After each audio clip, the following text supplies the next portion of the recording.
प्रभास की कल्कि 2898 एडी से आई इन 7 तस्वीरों से फिल्म की पूरी कहानी पता चल गई। फिल्म को माइथोलॉजी के साथ मॉडर्न टच दिया गया है। टीजर के कुछ हिस्से देख स्टार वॉर्स और ड्यून जैसी फिल्में भी याद आती हैं। प्रभास की फिल्म प्रोजेक्ट के का टीजर रिलीज किया गया। साथ ही मेकर्स ने नया टाइटल भी अनाउंस कर डाला। प्रोजेक्ट के अब कल्कि 2898 एडी कहलाएगी। कुछ दिन पहले फिल्म से प्रभास का फर्स्ट लुक पोस्टर आया था। उसके बाद लोगों ने मेकर्स की क्लास लगा दी। सोशल मीडिया पर लिखा जाने लगा कि पोस्टर ऐसा है तो फिल्म कैसी होगी। हालांकि टीजर आने के बाद ओपिनियन बदलने लगे। कल्कि 2898 एडी के टीजर से फिल्म की कहानी, मूड और टोन को लेकर क्या समझ आ रहा है, टीजर की 7 फोटोज के जरिए यही समझने की कोशिश करेंगे। ये फिल्म डिस्टोपियन फ्यूचर में सेट होगी। ऐसा भविष्य जहां बेहतरी की हर मुमकिन उम्मीद खत्म हो चुकी है। आशा की आखिरी किरण लंबे वक्त पहले अपनी आखिरी सांस ले चुकी है। शुरुआत में हम कुछ बच्चों को देखते हैं। वो चहक नहीं रहे, बल्कि उन्हें बेसिक जरूरतों से भी दूर रखा जा रहा है। ऊपर वाली फोटो में एक दुबला बच्चा घड़े से कुछ पीने की कोशिश कर रहा है। संभवत वो पानी हो। हम देखते हैं कि उस बच्चे के होंठ तक सूख चुके हैं। ये एक ऐसे भविष्य की कहानी है जहां पानी जैसी बेरंग चीज में भी लोगों ने भेद करना सीख लिया।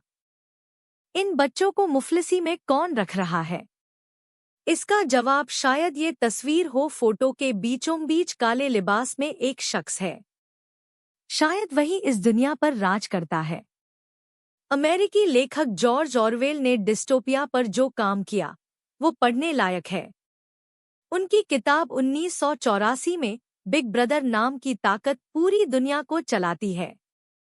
मुमकिन है कि कल्कि 2898 एडी में ये शख्स वैसा ही रोल प्ले करे, या फिर ऐसे विलेन के लिए काम करता हो। उसके आसपास गुर्गों की फौज खड़ी है, काले रोबोट जैसी कॉस्ट्यूम में।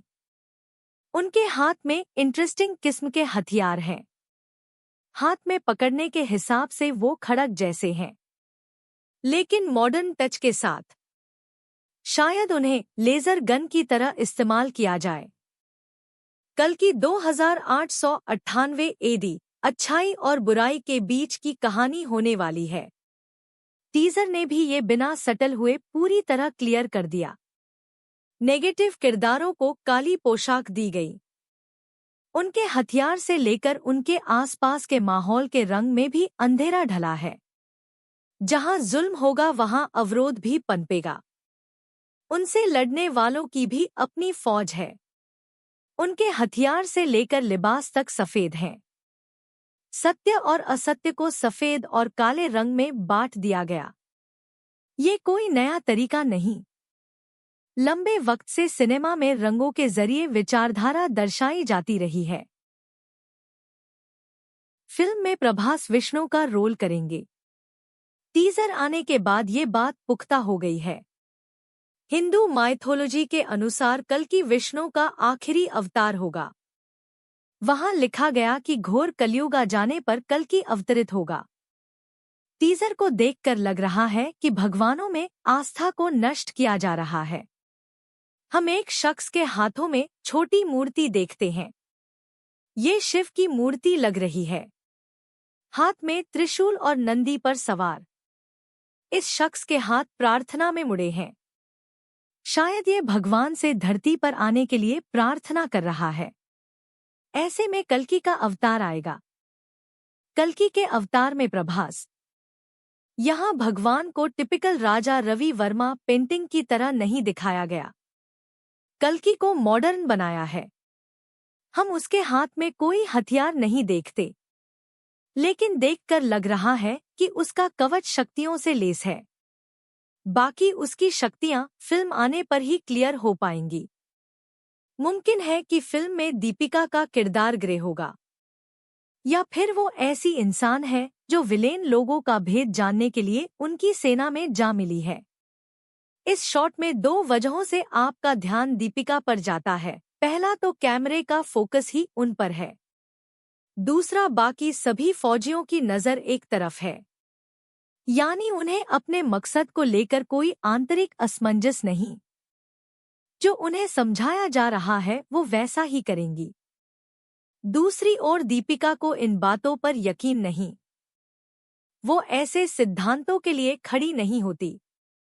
उनकी आंखों से ऐसा प्रतीत हो रहा है कि वो किसी अन्य वजह से वहां फंसी हुई हैं। टीजर में प्रभास दिखे, दीपिका दिखी, लेकिन अमिताभ बच्चन कहाँ थे? वो 3 मौकों पर नजर आए, लेकिन उनका चेहरा रिवील नहीं हुआ। उनका शरीर पूरी तरह कपड़े से ढका है। एक शॉट में अमिताभ वाला किरदार कीदी धूल धूसरित जगह पर दिखता है, मकड़ी के जालों से घिरा। देखकर लगता है कि उसे दफन कर दिया गया था, लिटरली नहीं। लेकिन अब कल्कि के आ जाने से उसे भी फिर से लड़ने का बल मिला है। अमिताभ का कैरेक्टर पॉजिटिव क्यों होगा, ऐसा कहने की मेरे पास एक और वजह है। इस फोटो को देखिए, ये कोई सभा लग रही है। बैकग्राउंड में दिख रहे खंभों पर ऋषि मुनियों की मूर्तियां हैं। ये उस किरदार के पौराणिक होने का सबूत भी हो सकता है। डायरेक्टर विक्रमादित्य मोटवानी ने एक बार कहा था कि हमारे सुपरहीरो ये अमेरिकी किस्म के नहीं, माइथोलॉजी वाले किरदार हमारे असली सुपरहीरो हैं। यही वजह है कि बाहुबली इतना चली। कल्कि 2898 एडी ने शायद ये चीज समझ ली है। उन्होंने माइथोलॉजी से जुड़ा सब्जेक्ट उठाया और उसे आकर्षक बनाने के लिए